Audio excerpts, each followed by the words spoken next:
नमस्कार, मैं ऋचा शर्मा न्यूज 21 के स्पेशल बुलेटिन में आप सभी का स्वागत करती हूँ। खबरों की शुरुआत करते हैं। सबसे पहली खबर झाबुआ से। मेघनगर औद्योगिक क्षेत्र में अवैध metal and mineral processing limited और एसएमओ में कार्यरत कर्मचारियों की कई महीनों से वेतन नहीं मिला है। लगातार वेतन न मिलने से नाराज कर्मचारियों ने आज फैक्ट्री गेट पर धरना प्रदर्शन कर बकाया वेतन का तत्काल भुगतान करने की यहाँ पर मांग की। आपको बता दें कि कर्मचारियों का आरोप है कि फैक्ट्री प्रबंधन बार बार नई तारीखें देता रहा, लेकिन कोई भी भुगतान नहीं किया गया। इससे कर्मचारियों की जो आर्थिक स्थिति थी वो गंभीर रूप से प्रभावित हो गई। मजदूर संघ ने भी कर्मचारियों का समर्थन करते हुए कंपनी प्रबंधन से तत्काल भुगतान की यहाँ पर मांग की और चेतावनी भी दी है कि यदि भुगतान नहीं हुआ तो आंदोलन और भी तेज किया जाएगा। लेबर इंस्पेक्टर ने कहा है कि फिलहाल केवल एक कर्मचारी का आवेदन मिला है, जिसकी सुनवाई 9 तारीख को निर्धारित की गई है। बाकी कर्मचारियों की ओर से औपचारिक आवेदन अभी तक नहीं आया है। वहीं कंपनी प्रबंधन ने इस मामले में समय और मांगा है। झाबुआ से पुनीत जोशी की रिपोर्ट आपको बता रहे हैं। हमारी जो सैलरी है इस कंपनी में, मैं एसएमओ में वर्किंग करती हूँ, ये दोनों ओवेस में वर्किंग करते हैं। हमारी पिछले 6 महीने की सैलरी ये कंपनी ने रोक रखी है और बस समझाए जा रहे हैं पिछले बहुत टाइम से कि सैलरी करवा रहे हैं, लेकिन कोई फाइनल कोई भी आंसर देने के लिए रेडी नहीं है यहाँ पर, और किसी के पास कोई आंसर देने के लिए है ही नहीं। बस समझाए जा रहे हैं हम लोगों को। फैक्ट्री प्रबंधन से तो कब से ही हम फॉलोअप ले रहे हैं, पिछले हर 6 महीने से ही ले रहे हैं, लेकिन बोले कि 15 को करवाते हैं, 20 को करवाते हैं। हर महीने की 15 तारीख 20 तारीख हमको दी जाती है और कोई आंसर दिया ही नहीं जाता है कि होगी, सैलरी हो ही नहीं पा रही है। उसके बाद फिर हमने श्रम विभाग में भी कंप्लेन करी, सीएम हेल्पलाइन भी किया, लेकिन उसके बाद भी करवा दीजिए। मेरे पापा 10 दिन से बीमार है, उनकी एमआरआई रुकी हुई है। मुझे बोल रहे 2 दिन में करवा देंगे, 4 दिन में करवा देंगे, 8 दिन रुक जाओ। मैं कब से रुकी हुई हूँ, बाकी अभी तक मुझे कोई पेमेंट नहीं मिला है और अभी भी बोल रहे हैं कि थोड़ा सा और रुक जाओ। तो मैं कितना रुकूंगी? मैं इनको बता चुकी हूँ कि मेरा फादर एडमिट है। कितना? मेरा और मेरी सिस्टर का मिला के 1 लाख रुपए का अमाउंट बाकी है। आपका? ये ओवैसी कंपनी है कातर अली जी की, इसमें जो स्टाफ में काम करने वाले, लेबर काम करने वाले, उनका भुगतान 7-7, 8-8 महीनों से नहीं हुआ, जिसकी हमने शिकायत लेबर ऑफिस में झाबुआ भी करी है।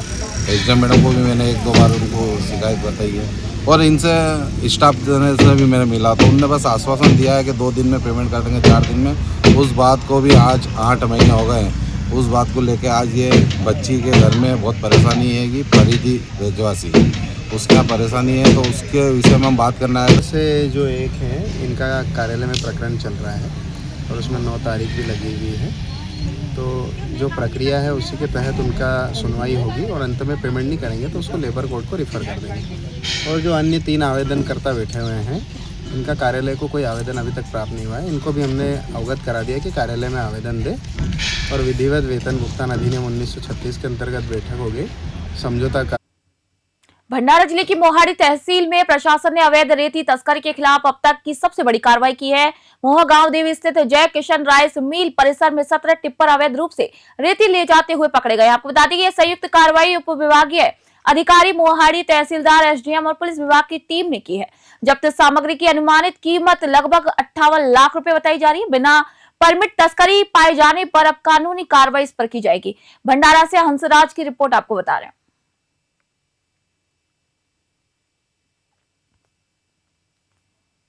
दमोह जिले के तेंदुखेड़ा क्षेत्र में एक घर के अंदर पति, पत्नी और 2 वर्षीय बेटी की फांसी पर झूलती लाश मिलने से हड़कंप मच गया। मृतकों की पहचान मनीष केवट, उनकी गर्भवती पत्नी यशोदा और बेटी आरोही के रूप में की गई है। सूचना मिलते ही तेंदुखेड़ा पुलिस मौके पर पहुंची और जांच में जुट गई।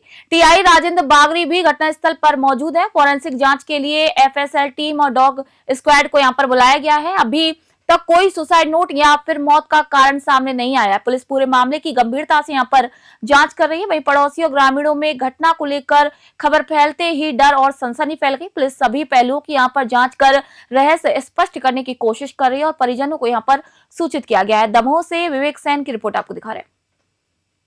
क्या मामला है सर? आज तेंदुखेड़ा में ये सुबह हमारे पास सूचना आई है कि एक वार्ड नंबर 1 में मनीष केवट और उसकी वाइफ माही केवट, दोनों की उम्र करीब 24-25 साल है और एक बच्ची लगभग 18-19 माह की, इसमें हैंगिंग का केस सामने आया है। प्राइमा फेसी अभी कोई मृत्यु का स्पष्ट कारण समझ में नहीं आ रहा है। तीनों बॉडीज़ को हमने पोस्टमार्टम के लिए भेज दिया है। प्रयास ये रहेगा कि पैनल से इसका एक पीएम करवा लिया जाए ताकि स्पष्ट ओपिनियन मिल जाए कि कारण क्या है मृत्यु के, और अगर आत्महत्या अगर हुई है तो उसमें क्या पीछे वजहें रह सकती हैं, उस पर भी विचार किया जाएगा। मेरी थाना प्रभारी से भी इस संबंध में बात हो रही है कि परिवार के सभी लोगों के बयान हो जाएं, आसपास के पड़ोसियों के बयान हो जाएं। जिस प्रकार से चीज़ें क्लियर होती हैं उस प्रकार से फिर आगे हम वैधानिक कार्रवाई करेंगे। सर दीवार पे कुछ लिखा पाया गया है? दीवार पे कुछ लिखा हुआ है। खबर मंडला से शासकीय जगन्नाथ उत्कृष्ट विद्यालय में आज सृजन कार्यक्रम का आयोजन किया गया, जिनमें विद्यार्थियों को सुरक्षा, जिम्मेदारी और आत्मनिर्भरता का पाठ पढ़ाया गया। कार्यक्रम में बालाघाट जोन के आईजी संजय सिंह ने शिरकत कर बच्चों से यहां पर संवाद किया। आईजी संजय सिंह ने यातायात नियम, साइबर सुरक्षा और आत्मरक्षा को लेकर विद्यार्थियों को यहां पर जागरूक किया। उन्होंने बच्चों के साथ क्विज प्रतियोगिता आयोजित की, जिसमें सही जवाब देने वाले विद्यार्थी को हेलमेट भेंट कर सम्मानित किया गया। आईजी ने कहा कि सड़क दुर्घटनाओं में 50% मौतें हेलमेट न पहनने के कारण होती हैं। युवाओं से यहां पर अपील की गई कि वाहन चलाते समय हेलमेट पहने और नशे की स्थिति में वाहन न चलाएं। वही कार्यक्रम में किशोर किशोरियों को आत्मरक्षा कौशल, नेतृत्व क्षमता और साइबर अपराधों के प्रति सतर्क रहने की यहां पर सलाह दी गई। इसके साथ ही लैंगिक समानता और सकारात्मक सोच को बढ़ावा देने का भी संदेश दिया गया। मंडला से अरविंद सोनी की रिपोर्ट आपको बता रहे हैं। नहीं, ये बेसिकली जो एक क्राइम कंट्रोल का माध्यम होता है कि हम लोगों के साथ पुलिस मिलकर काम करे, और उसी के तहत जो है ना लोगों को बेसिकली बच्चों को अवेयर करने के लिए कि भाई हेलमेट पहने गाड़ी चलाते वक्त नशे से दूर रहें, और साइबर क्राइम बहुत हो रहे हैं, दिनों दिन बढ़ते जा रहे हैं, तो उसके प्रति अवेयरनेस रहे उनमें, ताकि कोई इस तरह की चीज़ों का शिकार ना हो। और ये प्रोग्राम हमने स्कूल में इसलिए किया है कि जैसा कि मैंने बताया कि सब लोगों को मिलकर काम करना पड़ेगा। ये चाहे नशा हो, चाहे ट्रैफिक या साइबर अवेयरनेस हो, इनके ढेर सारे कारण हैं, जो सामाजिक कारण भी हैं, आर्थिक भी हैं, बहुत सारे। तो इसलिए सबको मिलकर काम करना पड़ेगा, इसलिए हमने स्कूल को चुना। हाँ, ताकि इसमें सब टीचर्स, बच्चे, पुलिस, मीडिया सब मिलकर काम करें, ताकि अपराध पर नियंत्रण हो सके। खबर चंडीगढ़ से। फोर्टिस हॉस्पिटल मोहाली ने गंभीर रूप से बीमार बच्चों के लिए advance paediatric intensive care unit की यहां पर शुरुआत की। ये यूनिट नवजात शिशुओं से लेकर किशोर और टीनेज बच्चों तक के लिए 24/7 विशेष देखभाल प्रदान करेगी और फोर्टिस को पीडियाट्रिक केयर का सेंटर ऑफ एक्सीलेंस भी बनाएगी। पीआईसीयू में अनुभवी मल्टी डिसिप्लिनरी टीम द्वारा सेप्सिस, रेपिस्ट्री, फ्लोर, ट्रॉमा और न्यूरोलॉजिकल इमरजेंसी जैसी जटिल स्थितियों का यहां पर त्वरित और प्रभावी प्रबंधन भी किया जाएगा। आपको बता दें कि यूनिट में कार्डियोलॉजी, ऑर्थोपेडिक सर्जरी, हेमेटोलॉजी, ह्यूमनोलॉजी और न्यूरोलॉजी जैसी स्पेशलिटीज एक ही स्थान पर अब उपलब्ध होंगी। डॉक्टर परितोष शर्मा और अन्य विशेषज्ञों ने यहां पर कहा है कि पीआईसीयू बच्चों को एडवांस लाइफ सपोर्ट, मॉनिटरिंग और परिवार केंद्रित देखभाल प्रदान करेगी। इससे गंभीर बीमार बच्चों का उपचार सुरक्षित और प्रभावी होगा। उनके परिवारों को कठिन समय में यहां पर सहारा मिलेगा। यह पहल बच्चों के लिए विश्व स्तरीय उपचार सुनिश्चित करेगी। चंडीगढ़ से जगदीश कुमार की रिपोर्ट आपको बता रहे हैं।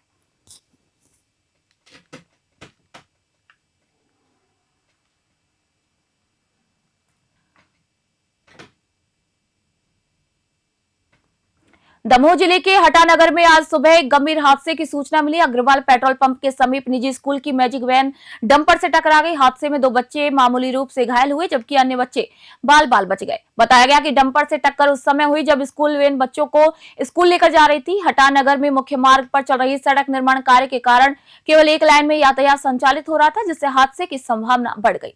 सूचना मिलते ही डायल 112 हटा थाना पुलिस और परिजन यहां पर मौके पर पहुंचे। वही घायल बच्चों को प्राथमिक उपचार के लिए स्थानीय अस्पताल भेजा गया।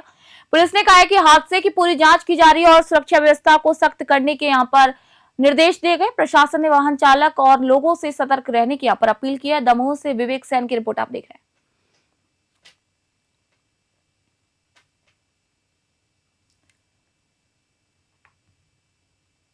खबर रीवा से। नवीन कोट परिसर को बम से उड़ाने की धमकी मिलने के बाद पूरे क्षेत्र में हड़कंप मच गया।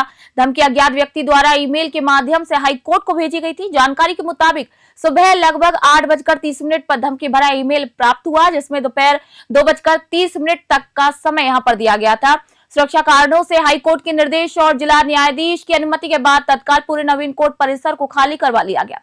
मौके पर भारी पुलिस बल तैनात किया गया। बॉम्ब स्क्वाड और डॉग स्क्वाड द्वारा सघन तलाशी अभियान यहाँ पर चलाया गया।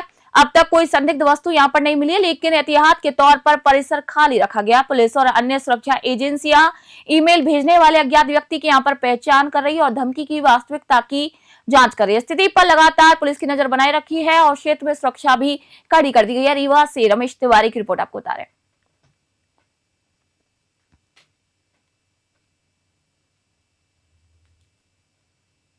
झाबुआ जिले में मल्टीटास्किंग भर्ती में कथित गंभीर अनियमितताओं को लेकर आम आदमी पार्टी ने विरोध प्रदर्शन करते हुए कलेक्टर के नाम का ज्ञापन सौंपा।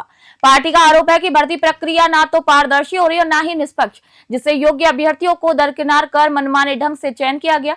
आम आदमी पार्टी के जिला अध्यक्ष कमलेश सिंगार ने यहाँ पर कहा कि इस भर्ती प्रक्रिया से बेरोजगार युवाओं के भविष्य के साथ खिलवाड़ हुआ है और इससे प्रशासन की विश्वसनीयता पर भी कई सवाल खड़े हो रहे हैं। उन्होंने मांग की है कि स्वास्थ्य विभाग में आउटसोर्सिंग के माध्यम से की गई मल्टीटास्किंग यानी कि ग्रुप डी भर्ती को तत्काल निरस्त किया जाए। पार्टी ने भर्ती प्रक्रिया की यहाँ पर निष्पक्ष जांच कराकर पूर्ण पारदर्शिता के साथ नई भर्ती प्रक्रिया शुरू करने की भी मांग की है। वहीं चेतावनी दी है कि यदि शीघ्र उचित कार्रवाई नहीं होती तो आम आदमी पार्टी जनहित में आंदोलनकारी कदम भी उठाने को मजबूर होगी। झाबुआ से पुनीत जोशी की रिपोर्ट आपको बता रहे हैं।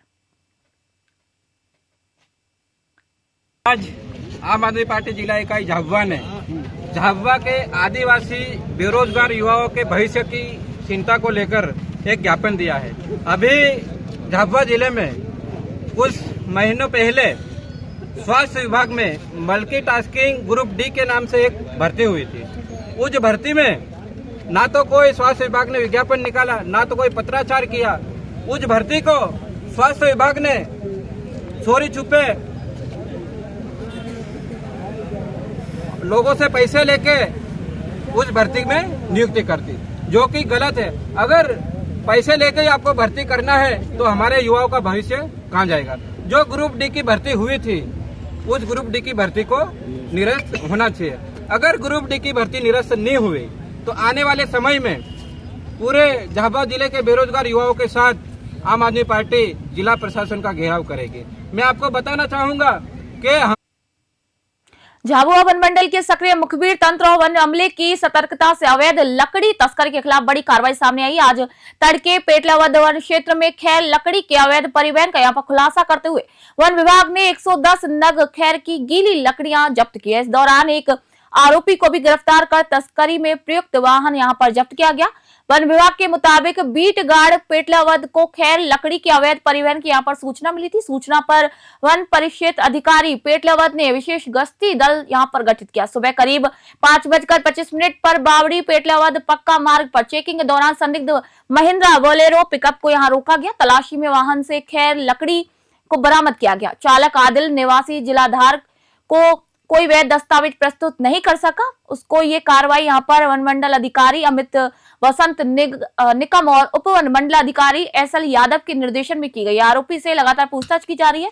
झाबुआ से पुनीत जोशी की रिपोर्ट आपको बता रहे हैं। सर क्या था लकड़ी वाला मामला, जरा बता दीजिए। अभी वर्तमान में क्या हमारे माननीय मुख्य वन संरक्षक महोदय श्री PN मिश्रा साहब के निर्देशन में और वन मंडल अधिकारी हमारे श्री अमित वसंत निकम साहब और SDO साहब श्री SL यादव साहब के मार्गदर्शन में वनों एवं वन्य प्राणियों की सुरक्षा हेतु सतत रात्रि गश्ती वाला और भ्रमण कार्य वन क्षेत्रों में भ्रमण कार्य किया जा रहा है। इसी कड़ी में बुधवार आज सुबह 4 बजे के आसपास लगभग हमें सूचना प्राप्त हुई कि खेर प्रजाति की लकड़ी का अवैध परिवहन किया जा रहा है।